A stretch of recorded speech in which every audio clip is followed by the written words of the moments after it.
भारत में रहने वाले उन तमाम भाइयों और बहनों को मैं सलाम पेश करता हूँ जिनके अंदर अभी इंसानियत बाकी है। अब मुझे सलाम का ये अंदाज़ इसलिए इख्तियार करना पड़ रहा है कि ऐसा लग रहा है कि बड़ी तेज़ी के साथ भारत की आबादी में ऐसे लोगों की संख्या, ऐसे लोगों की तादाद बहुत कम होती जा रही है जिनको इंसान कहा जा सकता है।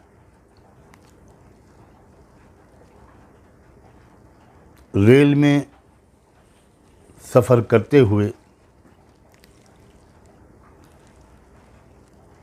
एक आदिवासी पुलिस इंस्पेक्टर को उसका जूनियर गोली मारकर हलाक कर देता है और फिर 3 अलग अलग कंपार्टमेंट्स में जाकर ढूंढ कर 3 ऐसे मुसलमानों को अपनी हैवानियत का शिकार बना देता है जो देखने में भी मुसलमान नज़र आते हैं। और फिर तड़पते हुए लोगों को देखकर वो कहता है कि अगर तुमको इस मुल्क में जीना है तो मोदी और योगी को वोट देना है। रात के अंधेरे में एक मस्जिद में घुसकर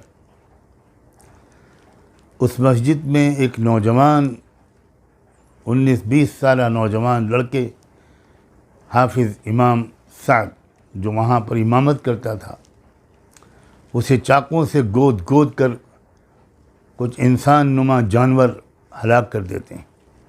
होम मिनिस्ट्री की रिपोर्ट आती है कि सिर्फ 3 साल के अंदर हमारे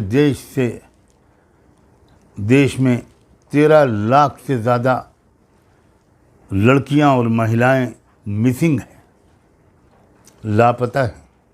कुछ खबर नहीं कौन दरिंदा उनको कहाँ भगा ले गया, कुछ खबर नहीं कौन सी लड़कियां जानबूझकर अपना घर छोड़कर चली गई, किनको किडनैप कर लिया गया, किनको रेप करके मौत के घाट उतार दिया गया। क्या अब भी हम नहीं जागेंगे?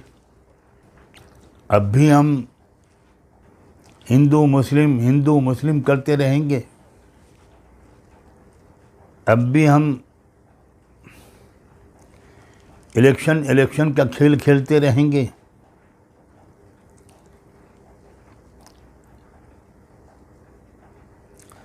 तेरह लाख लड़कियां और महिलाएं 3 साल के अरसे में लापता हो गईं। कितना बड़ा वाक़या है ये खबर आने के बाद तो पूरे देश में ज़लज़ला आ जाना चाहिए था। ये 3 साल वही हैं जिसमें बीजेपी और आरएसएस की सरकार है। क्या मैं अपनी बहनों से, क्या मैं अपनी बेटियों से, किसी भी समाज की हों, किसी भी धर्म का पालन करती हों, किसी स्टेट में रहती हों, क्या मैं अपनी बेटियों और बहनों से ये अपील कर सकता हूं कि अब खड़ी हो जाओ?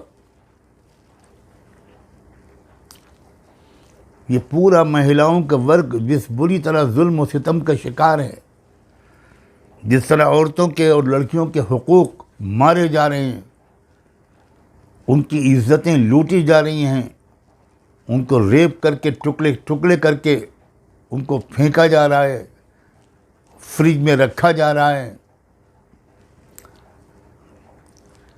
क्या अब भी हमारी देश में कोई ऐसे लोग नहीं हैं जो सिर्फ इस मुद्दे को लेकर महिलाओं से कहें कि उठ जाओ अपनी इज्जत की हिफाजत के लिए, भूल जाओ कि तुम मुसलमान हो या हिंदू हो, तुम सिख हो, तुम क्रिश्चियन हो, तुम एमपी में रहती हो या मणिपुर में रहती हो, दिल दर्द से फटा जा रहा है। अब मैं अपील करता हूँ मैं आदिवासी तमाम संगठनों से अपील करता हूँ, अलग आप लोग सब काम कर रहे हैं। अब आप सोचिए ज़रा, ये 3 मुसलमानों को और एक पुलिस ऑफिसर को जो आदिवासी था, ट्राइबल था, उसको गोली मार देता है एक शख्स। क्या अब आदिवासियों और मुसलमानों को बिल्कुल इकट्ठा नहीं हो जाना चाहिए? जालिम तो दोनों को एक नज़र से देख रहा है, लेकिन ये दोनों जालिम को अलग अलग नज़र से अगर देखेंगे तो कैसे मुकाबला कर पाएंगे? कम से कम मेरी नॉलेज में नहीं आया कि किसी आदिवासी लीडर ने मुसलमानों पर होने वाले मुसलसल जुल्म के ख़िलाफ़ आवाज़ उठाई हो। मैं एक बार फिर दोहराता हूँ, मेरे इल्म में नहीं आया, मेरी नॉलेज में नहीं आया। मैं आदिवासी तमाम भाइयों और बहनों से, उनके लीडरों से, उनके जो संगठन हैं, जो संस्थाएं हैं, उनसे निवेदन करता हूँ, और उनसे भी और तमाम लोगों से भी, कि जब दूसरे समाज के किसी शख्स को निशाना बनाया जाए तो सबको उसके ख़िलाफ़ बोलना चाहिए। सिर्फ उसी समाज के लोगों को नहीं बोलना चाहिए जो जिस समाज से ताल्लुक़ रखता हो वो शख्स जो विक्टिम बना है, जो निशाना बना है। अब तो ये खुला एक ऐलान जंग है। हर चंद घंटे के बाद कुछ नए वाक़यात, कुछ नई घटना की खबर आती है। एक ईमानदार पुलिस ऑफिसर जिसने जान पर खेलकर एक बहुत बड़े फसाद से बचा लिया, कई घंटे तक उसने उन लोगों को समझाया जो कावड़ियों का रूप धारे हुए थे। वो थे कौन वो तो हम नहीं जानते, जानने वाले जानते होंगे या खुदा जानता है। कई घंटे समझाया कि आपको जो रूट दिया गया आप उसी रूट पर जाइए। उन्होंने जानबूझकर वो रूट छोड़ा और उस रूट पर आए जहाँ मुस्लिम आबादी थी, और एक मस्जिद के सामने वो ज़ोर ज़ोर से डीजे बजाने लगे और नारे लगाने लगे। इस नाजुक इस सूरत हाल को भी उस इलाके के एसपी या एसएसपी ने बड़ी समझदारी के साथ, बहादुरी के साथ संभाला और मैनेज किया। और वो लोग नहीं माने तो बहुत हल्का सा बल प्रयोग किया, लाठीचार्ज किया। कोई और ऑफिसर होता या वहाँ कावड़ियों की जगह पर मुसलमान होते या कोई और होता तो गोलियों से 10-20 लोगों को भून दिया गया होता, सैकड़ों लोग ज़ख्मी हो गए होते। और पुलिस ऑफिसर की इस ईमानदारी का इनाम उसको ये मिला, उसका ट्रांसफ़र कर दिया गया। क्या हो रहा है हमारे देश में, और ये क्यों हम लोग सब खामोश बैठे हैं? हमारे दलित भाई और बहन, मैं एक बार फिर कहता हूँ कि मुझे किसी शेड्यूल कास्ट के लीडर की तरफ से कोई बयान सुनने और देखने को नहीं मिला। हो सकता है कि मेरी जानकारी की कमी हो। वो यूपी की घटना हो, हरियाणा और मेवात की घटना हो, ट्रेन की घटना हो, जयपुर बॉम्बे एक्सप्रेस की, या कोई वाक़या हो, सबको बोलना चाहिए। अपने गुस्से का, अपने गम का इजहार करना चाहिए, और मिलजुल कर एक कोशिश शुरू होनी चाहिए। वी आर टू लेट, हम बहुत ज़्यादा ताख़ीर हो चुकी है।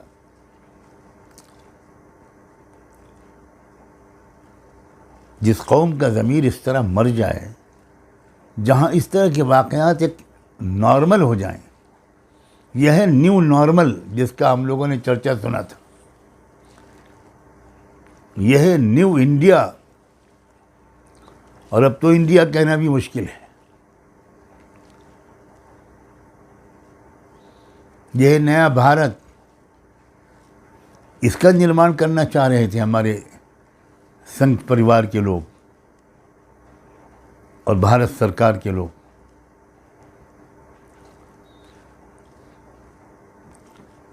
कितनी बदनामी हो रही है।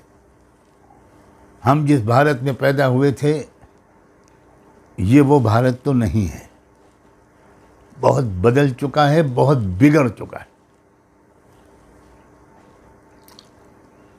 आइए किसी तरह इस समाज को सुधारें, बुराई के खिलाफ आवाज़ उठाएं। मैं तमाम शेड्यूल्ड कास्ट के लीडर्स को, आदिवासी लीडरों को, उन तमाम संस्थाओं के सरबराहों को, तमाम ह्यूमन राइट्स के एक्टिविस्ट लोगों को इस बात की दावत देता हूं कि आइए हम लोग सर जोड़कर बैठें और एक कॉमन मिनिमम प्रोग्राम बनाकर किसी तरह इस देश की व्यवस्था को, इस देश की सूरत हाल को बदलने की कोशिश करें। मैं मीडिया के दोस्तों से भी कहना चाहता हूं कि खुदा के लिए ज़रा सोचिए, आप अपनी टीआरपी के खातिर क्या कर रहे हैं। कितना जहर फैला दिया आपने। मैं तमाम नॉन बीजेपी जो पार्टीज़ हैं, मैं उनसे कहना चाहता हूँ, लास्ट चांस है आपके पास कि आप इस देश को इस कलयुग से निकालें, इस मुल्क को इस ख़तरनाक हैवानी और शैतानी चक्कर से निकालें। आप अपने इख्तिलाफात थोड़ी दिन के लिए भूल जाइए, आपस में एक होकर मुकाबला कीजिए। मैं यूपी, बिहार, बंगाल और महाराष्ट्र के लीडरों से ख़ास तौर पर अपील करता हूँ कि आप बिल्कुल एकजुट हो जाइए और एक बिल्कुल एक कॉमन स्ट्रेटजी बनाइए। और ये जो आपने उम्मीद दिलाई है कि हम सब मिलकर एक कैंडिडेट उतारेंगे बीजेपी के कैंडिडेट के मुकाबले में, एक ये कदम आपने अगर उठा लिया तो आप भारत के इतिहास में आपके नाम गोल्डन वर्ड से लिखे जाएंगे। हालात बहुत बेहतरी की तरफ चले जाएंगे। ये आप ज़रूर कदम उठाइए, ज़रूर कदम उठाइए। करोड़ों आवाम की तरफ से, कमज़ोरों और मज़लूमों की तरफ से, दबे कुचलों की तरफ से, scheduled caste, scheduled tribe, OBCs, minorities, सब की तरफ से मैं आपसे ये हाथ जोड़ के दरख्वास्त करता हूँ। मुझे उम्मीद है कि आप इस पर ध्यान देंगे। मैं आखिर में एक दो बातें और कहना चाहता हूँ। मेरी जानकारी में नहीं है कि अभी तक रेल मंत्री ने कोई कदम उठाया है, कोई ऑर्डर पास किया है या कोई स्टेटमेंट दिया है आरपीएफ के इस खूंखार दरिंदे को कानून के अंदर लाने के सिलसिले में।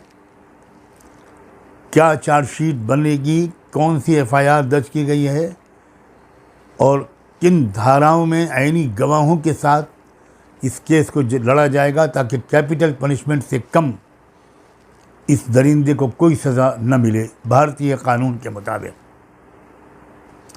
मैं फिर कह रहा हूं कि मेरी जानकारी में नहीं, हो सकता है कि उन्होंने कोई बयान दिया हो और मेरी नज़र से अभी न गुजरा। इसी तरह होम मिनिस्टर साहब, उनका भी कोई बयान मेरे सामने नहीं आया। मैं ये उम्मीद नहीं करता कि इतने एक्टिव हमारे होम मिनिस्टर, अभी तक उन्होंने कोई इस सिलसिले में साफ बयान जारी न किया हो। लेकिन मैं सिर्फ ये कह रहा हूँ कि मुझे अभी उनके किसी बयान के बारे में जानकारी नहीं मिली। दुआ करता हूँ और उम्मीद करता हूँ कि उन्होंने कोई बयान और कोई इंस्ट्रक्शंस जारी कर दिए होंगे। फिर इससे भी आगे बढ़कर इस खूंखार दरिंदे ने दो नाम लिए, हमारे मुल्क के रिस्पेक्टेड प्राइम मिनिस्टर का और उत्तर प्रदेश के ऑनरेबल चीफ मिनिस्टर का। यकीनन इन दोनों ने कोई बयान जारी किया होगा कि हमारा कोई ताल्लुक इससे नहीं है, हमारी कोई जिम्मेदारी नहीं है और हम स्ट्रांगली कंडेम करते हैं और इसको हम लाएंगे, इंसाफ के नीचे कानून नाफिज होगा। हमारे उत्तर प्रदेश के चीफ मिनिस्टर तो एक धार्मिक रहनुमा भी हैं, उनसे भी यकीनन मुझे ये उम्मीद है। और प्राइम मिनिस्टर तो एक इंटरनेशनल शख्सियत हैं। मेरी जानकारी में अभी तक नहीं आया। मैं इंतज़ार भी कर रहा हूँ, दुआ भी कर रहा हूँ। और अगर आप में से किसी को कुछ मालूम हो कि हमारे दोनों इन बड़े लीडरों ने, प्राइम मिनिस्टर ऑफ इंडिया ने और चीफ मिनिस्टर ऑफ यूपी ने, कोई बयान जारी किया है, कोई कदम उठाया है, तो मुझे ज़रूर मुत्तला करें। ये अजीब अफसोस की बात है, 3 मुसलमान बेगुनाहों को जो बेचारे ट्रैवल कर रहे थे, सफ़र कर रहे थे, न कोई जुलूस में थे, न कोई जलसे में थे, न बोल रहे थे, न कोई प्रोटेस्ट कर रहे थे, उनको गोली मार दी गई। तो इन दोनों को तो बहुत खुलकर सामने आना चाहिए कि ये हमारा नाम लेकर बदनाम किया गया है। हम किसी कीमत पर इसको बर्दाश्त नहीं करेंगे। अगर इन दोनों ने बयान जारी कर दिया है तो मैं वो बयान सुनना और देखना चाहूँगा, और मुझे उम्मीद है कि उन्होंने जारी कर दिया होगा। लेकिन अगर नहीं किया तो मैं इस पर अपने ताज्जुब ही को ज़ाहिर कर सकता हूँ और ये रिक्वेस्ट कर सकता हूँ कि विदाउट एनी फर्दर डिले, मज़ीद ताख़ीर किए बग़ैर, ये दोनों लीडरान इस बात को कंडेम करें। कितनी हैवानी गैर कानूनी हरकत इन दोनों का नाम लेकर की गई है। एक नाम और सुनाई पड़ रहा है उस वीडियो में, ठाकरे।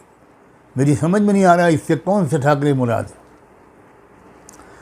क्या अगर उद्धव ठाकरे जी मुराद हैं, क्योंकि ये महाराष्ट्र में घटना हुई है, तो अगर ये उद्धव ठाकरे मुराद हैं तब तो उद्धव ठाकरे को तो खुलकर सामने आना चाहिए, उनको प्रेस कॉन्फ्रेंस करनी चाहिए और स्टेट का मसला है तो स्टेट को बहुत ज़ोरदार अंदाज से इस शख्स के ख़िलाफ़ एक मर्डर का केस चलाना चाहिए, सारे सबूत सामने रखने चाहिए। ये ज़िम्मेदारी है स्टेट के चीफ मिनिस्टर की भी और स्टेट के एक बड़े लीडर मिस्टर उद्धव ठाकरे की भी। बस मैं इसी पर अपनी बात को मुकम्मल करता हूँ।